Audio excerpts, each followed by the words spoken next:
သူငယ်ချင်းနဲ့ခွဲခွာနှုတ်ဆက်ရခြင်းမှာကလေးတယောက်လိုဝန်းနေငွေကြွေးခဲ့တဲ့တပ်မွန်မြေမင်းသမီးချော်လေးတပ်မွန်မြေကတော့ခုနောက်ပိုင်းမှာဂျမရေးချင်းတွေတကူကြောင့်အနုပညာလုပ်တွေကိုဆွလွတ်ထားသူလည်းဖြစ်ပါတယ်။အရက်ရှိရှိတောင်ကောင်းကောင်းနဲ့ချောမော်ရင်ရုံးရည်ကိုပိုင်ဆိုင်ထားတဲ့တပ်မွန်မြေကတော့တချိန်ကပြိတ္တအားပေးမှုကိုတကယ်နဲ့ရထားတဲ့မင်းသမီးတလက်လေးဖြစ်ပါတယ်။ဗီဒီယိုခေတ်မှာစကားပေါင်းများစွာရိုက်ကူးရေးသူရဲ့နုပညာကိုပုံဖော်ပြနိုင်ခဲ့တယ်လို့ပြည်ပြင်းတဲ့တရုတ်ဆောင်ချက်တွေကြောင့်လည်းအကယ်ဒမီဆုစရာကိုစုခိုးနိုင်ခဲ့တဲ့ဒီပါပဲ။အနုပညာလောကမှာပြိတ္တအားပေးမှုတွေနဲ့ထိတ်ဆုံးရောက်ခဲ့တဲ့တပ်မွန်မြေကအခုဆိုရင်အနုပညာလုပ်တွေကိုအကျဉ်းအကန့်အသတ်မရှိရနာထားခဲ့ပြီးလည်းဖြစ်ပါတယ်။တပ်မွန်မြေကတော့အနုပညာလုပ်တွေကိုအိမ်ထောင်ကြပြီးကလေးမွေးပြီးတဲ့အတိုင်းအောင်လောက်ကင်ခဲ့သူတယောက်ပါ။သူတကယ်ဝတ္တနာပါတဲ့အနုပညာကိုကလေးတွေအကြောင်းလည်းလက်မလွတ်ပဲအကောင်းဆုံးပုံဖော်ရိုက်ကူးခဲ့ပေမဲ့အခုတော့မလုံးနိုင်တော့တာမို့ဆိုလိုလိုက်ရလဲဖြစ်ပါတယ်။တပ်မွန်မြေကတော့ကလေးနှစ်ယောက်မွေးဖွားပြီးချိန်မှာသူရဲ့တွေလေးဖက်နာယောဂကပိုးပြီးဆူရလာခဲ့တာပါ။တပ်မွန်မြေကတော့အနုပညာလုပ်တွေကိုဆက်ပြီးလောက်ကင်ခြင်းပေမဲ့ကျမကြီးကြောင့်ဘလို့မှမလုံးနိုင်တော့တဲ့ဒီပါပဲ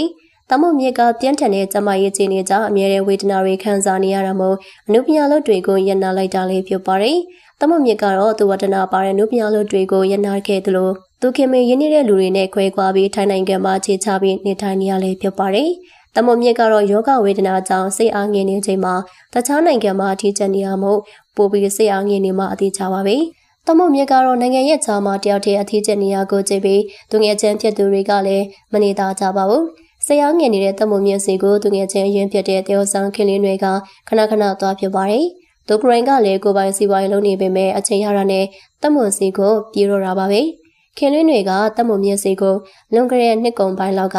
တခါလေသွားခဲ့တယ်လို့အခုလည်းနောက်တစ်ကြိမ်တွားပြီးလက်ပတ်ခဲ့ရလေဖြစ်ပါတယ်။ပထမတစ်ကြိမ်မှာတော့ဒီဇိုင်နာမပုံနဲ့အတူတမုံမြင့်စီသွားပြီး surprise တိုက်ခဲ့ပူပါတယ်။တမုံမြင့်ကတော့တည်စီလာလေတဲ့ခင်လင်းတွေနဲ့မပုတ်ကိုကြည့်ပြီးမျက်ရည်မစဲနိုင်အောင်ဖြစ်ခဲ့ရပါတယ်။တမုံမြေကသူငယ်ချင်းဖြစ်သူတယောက်ဆောင်ခင်လူနယ်ကိုတွေ့တဲ့အချိန်မှာအချိန်တော်ကြာကလေးတယောက်လိုဖက်ပြီးငိုနေခဲ့တာပါ။တမုံမြေကသူနေတဲ့နေရာကြီးသူငယ်ချင်းတွေရောက်လာလို့ဝန်တာခဲ့ပြီးခန်းစားချက်တွေထိမ့်မနိုင်ဖြစ်ခဲ့တာပါ။ပထမတစ်ချိန်မှလည်းတွေ့ချင်းကလေးတယောက်လိုငွေကြွေးခဲ့တဲ့တမုံမြေကအခုလည်းခင်လင်းတွေနဲ့ခွဲခွာကနေထပ်ပြီးငိုကြွေးခဲ့ပြန်ပါပြီ။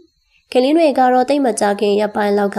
တမုံမြေစီကိုနောက်ထပ်တစ်ချိန်အလဲသွားခဲ့ပါသေးတယ်။မွေးရရွဲရွာနေလို့အလုပ်တွေရနာထားတဲ့ချိန်မှာတမုံမြေကိုအဖော်လုပ်ပေးဖို့ထိုင်းနိုင်ငံကိုသွားခဲ့ရလေးဖြစ်ပါတယ်။ခေလင်းတွေကတော့သူရောက်တော့မှတမုံမြေတယောက်ပြောအောင်ဆွမ်းကွန်းအဖော်လုပ်ပေးနေရပါ။နှစ်ယောက်သားအင်ဂျီစင်တူတွေဝတ်ပြီးအပြန်တူတက်ပြီးပျော်ရွှင်ခဲ့ကြသလိုအမတ်တရားအနေနဲ့ရိုက်ကူးထားသလိုတွားသူလာသူပျော်ရွှင်စရာနေ့တွေကိုဖျက်တမ်းခဲ့ရလေးဖြစ်ပါတယ်။နှစ်ယောက်သားတော့အတူပြန်ဆုံချိန်မှာရန်တွေပျော်ရွှင်နေကြပေမဲ့ခွဲခွာကနီးမှာတော့တမုံမြေတယောက်ငိုကြွေးခဲ့ပြန်ပါပြီ။တမမြေကပုံစံချင်းရင်ချက်တဲ့နိုင်ငံကျော်မင်းသမီးတယောက်လို့တင်ရပေမဲ့သူနဲ့ရင်းနေတဲ့လူတွေကြားမှာတော့ကလေးငယ်လေးလိုပါပဲနော်။ဗိုက်တရီကတော့သူ့ရဲ့ကလေးဆန်တဲ့အပြုတ်မှုတွေကိုကြည့်ပြီးတော့စိတ်မကောင်းဖြစ်ခဲ့ရသလိုအမြန်ဆုံးနေကောင်းဖို့ကြွလေဝိုင်းပြီးဆွတောင်းပေးနေကြပြီလေဖြစ်ပါတယ်။ဟုတ်ကဲ့ပါရှင်ဒီနေ့တင်ဆက်ပေးသွားတဲ့အမှုပညာရှင်တွေအကြောင်းအများကတော့ဒီလောက်ပါပဲရှင်။နောက်ထပ်လည်းဗိုက်တရီအတွက်စိတ်ဝင်စားဖွယ်ရာစလီနုပညာရှင်တွေအကြောင်းအများကိုချိန်နဲ့တပြင်းရတင်ဆက်ပေးပါဖြစ်လို့အတိတ်တော်ပြီးတနာမလို့တန်သိရှိနိုင်ဖို့အတွက်ဘေးနာချက်ပြီးခေါင်းလေးကိုလည်းနေထားပေးကြပါရှင်